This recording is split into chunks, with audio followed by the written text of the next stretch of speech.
Good morning. Today is Tuesday, October 13th, 2020. There's an aspect of Sukkos that we take with us all year round. The word Sukka, or Sukkos, appears in our prayers every day, all year, in the phrase Sukkas Shalom. We ask God to spread over us His Sukkah of peace. And that's a beautiful, gentle image. But why precisely do we invoke our Sukkah, which is, after all, a physical structure related to the holiday of Sukkos? Why do we invoke that as the metaphor for peace? So there are a number of answers to this. Let me share with you one that comes from Rabbi Avram Kook, first Ashkenazi chief rabbi of Israel, and it is an answer that has a very practical application in our lives, which makes it worthy of remembering our Sukkah every day of the year. I mentioned before that a Sukkah need not be complete with 4 walls, even if it has only 2 walls and a portion of the 3rd wall.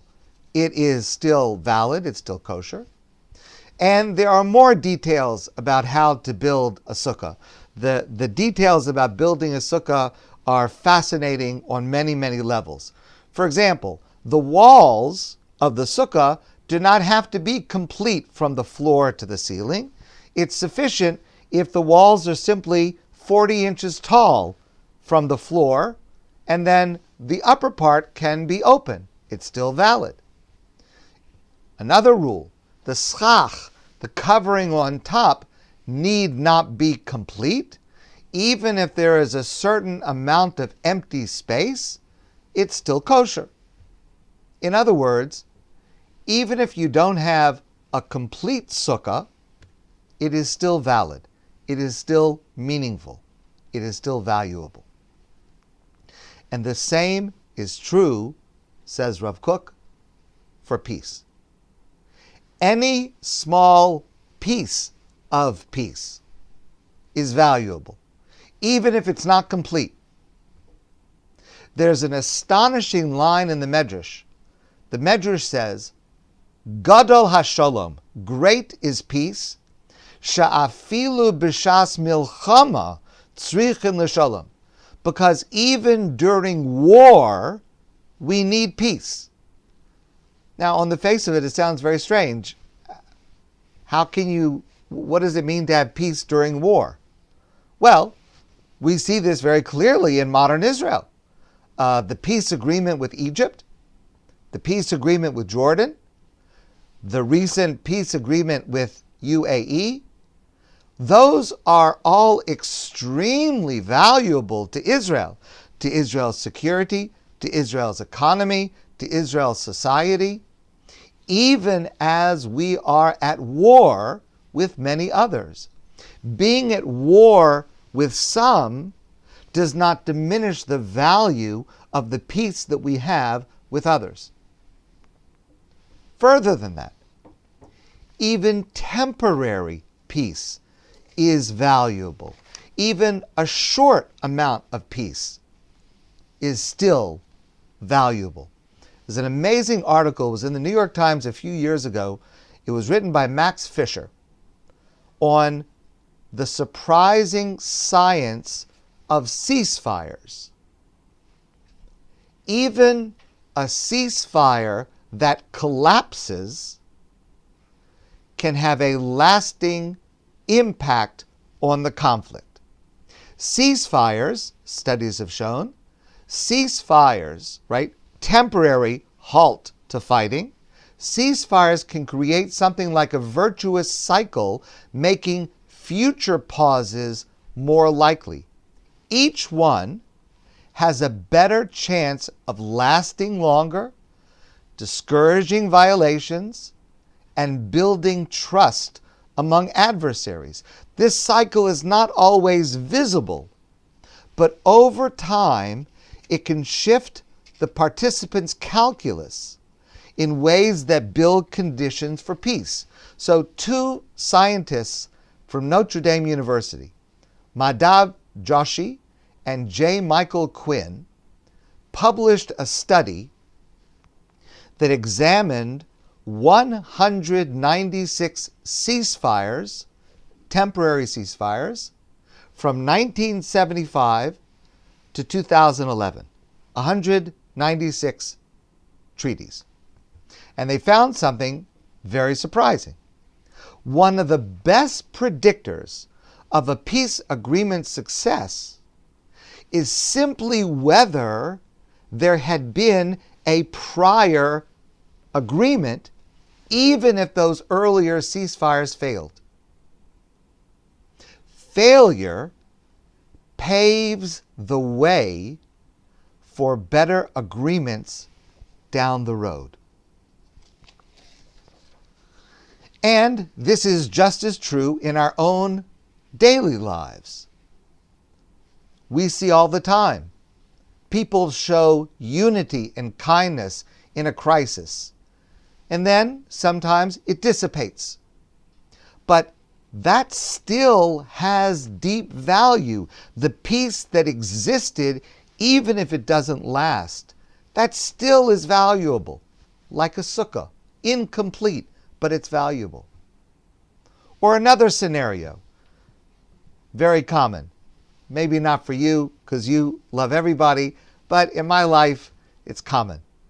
Sometimes you and someone you don't get along with are thrown together for some reason, and you work together for a common goal. That is valuable even if it doesn't last. Even if after the effort ends, we each retreat to our previous points of view. But that peace, while it was there, is still valuable. Sometimes there are groups that don't get along, or families that don't get along. I can't be connected with them. Maybe not with all of them, but maybe with some of them. Being able to connect with some of them is still valuable, even if it doesn't lead to peace with all of them. That is also peace. It is also valuable, just as a partial sukkah is valuable. Rav Kook makes the following insight. There are two statements in the Talmud that stand kind of together, but they're interesting as a contrast. One statement by our rabbis in the Talmud says, Shemo shel HaKadosh Baruch Hu Shalom. The name of God is peace. We know, by the way, the word shalom, which we translate as peace, is also a name used for God. But our rabbis say, Shemo shel HaKadosh Baruch Hu Shalom. The name of God is peace. Then there's another statement in the Talmud, Chosamo shel HaKadosh Baruch Hu Emes. The seal of God is truth. It's interesting. The name of God is peace. The seal, you know how you take you stamp a seal, like to finalize an agreement or a contract. The seal of God is truth. What's the difference between the name and the seal? Says Rav Kook, a name is something that is written consecutively. You write a name one letter after the other. M-I-C-H-A-E-L, in that order. And when you pronounce it, when you pronounce a name, you pronounce it sequentially. The first letter, the first syllable, the next syllable, the next syllable. It goes in order. A seal is something that you place all at once. You press something down and it's all there. a moment before nothing is there. When you press it down, it's all there. Truth is a seal. It's all or nothing. If something is partially true, it's false. If something is only a little bit of the truth, it's false. Truth is a seal. It's either there or it's not there. Peace is not like that. Peace is one letter after another, one syllable after another. You can't expect the whole thing to be there at the same moment. It has to evolve. It has to unfold.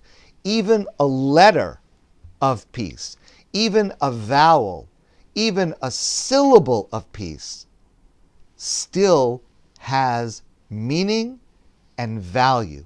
And that's why we invoke Sukka Shalom. The Sukkah of peace is what we ask God for. Yes, of course, we want complete peace. We want pure peace. We want all the peace. Yes. But until we get to that probably messianic dream, every little piece, every little wall, every little portion, even though there are empty spaces, even though there are parts that are missing, every part that we have is peace, and that's what we pray for. My friends, I wish you a great day. I look forward to seeing all of you soon in person.